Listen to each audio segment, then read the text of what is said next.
Hey baby, you want some knowledge? Come take a bite! Zoroastrianism is one of the oldest known religious systems in the world. It begins with a man named Zarathustra, also known as Zoroaster. He lived somewhere around the 2nd millennium BCE. The exact dates are debated, but that is not the point. What matters is this: he introduced a system that was radically different from the polytheistic religions around him. At the center of Zoroastrianism is one supreme god, Ahura Mazda. The name means wise lord. Ahura Mazda is not one god among many. He is the source of truth, the source of order, the source of light, and everything that is good. This is one of the earliest clear expressions of a single governing force, and it stands in direct contrast to the chaotic pantheons that came before it. Now here is the core idea. Zoroastrianism is built on a cosmic struggle, a struggle between truth and falsehood. Truth is called Asha. Asha represents order, reality, righteousness, the way things are meant to be. Opposing this is the lie, called Druj. Druj represents deception, disorder, corruption. This is not just mythology. This is a moral structure applied directly to human life. Every thought matters. Every word matters. Every action matters. There is no middle ground. Zoroastrianism teaches that human beings are not passive observers.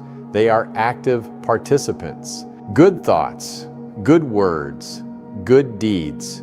That is not just a slogan. It is a system. It is the method by which a person aligns with Asha and supports the order of Ahura Mazda in the world. Now, on the other side of this structure is a destructive force, Angra Mainyu, also called Ahriman. This is not an equal god in the same sense. It represents a destructive mentality, a force of chaos, decay, opposition to truth. So the structure is clear. Reality itself is a battleground, and human choice determines which side is strengthened. These are believed to be the direct words of Zarathustra himself. They are not filled with myth. They are focused, philosophical, and centered on ethical alignment and understanding reality. Zoroastrianism places a strong emphasis on purity, moral purity, and physical cleanliness. And this is where fire becomes important, not as something worshipped, but as a symbol. Fire represents truth, light, clarity. It reveals, it does not lie. That is why Zoroastrian temples maintain a sacred flame continuously. Now, when it comes to death, the system is different. The body after death is considered vulnerable to corruption, so burial or cremation is avoided. Instead, bodies were placed in structures known as towers of silence, exposed to the elements. This reflects a consistent principle: protect the purity of the natural elements. Zoroastrianism also presents a structured view of the afterlife. After death, the soul is judged, based on alignment with Asha or Druj.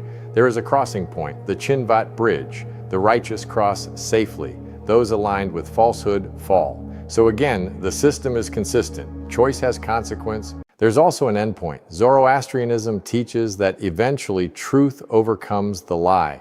This final restoration is called Frashokereti.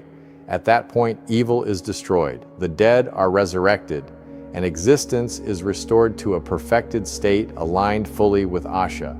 Historically, Zoroastrianism became the dominant religion of ancient Persia, especially under the Achaemenid Empire and later the Sasanian Empire. It influenced surrounding cultures, and many of its ideas appear later in other systems: judgment after death, heaven and hell structures, final restoration.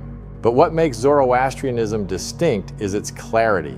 It does not obscure the problem. It defines reality as a moral field, truth versus falsehood, and it places responsibility directly on the individual.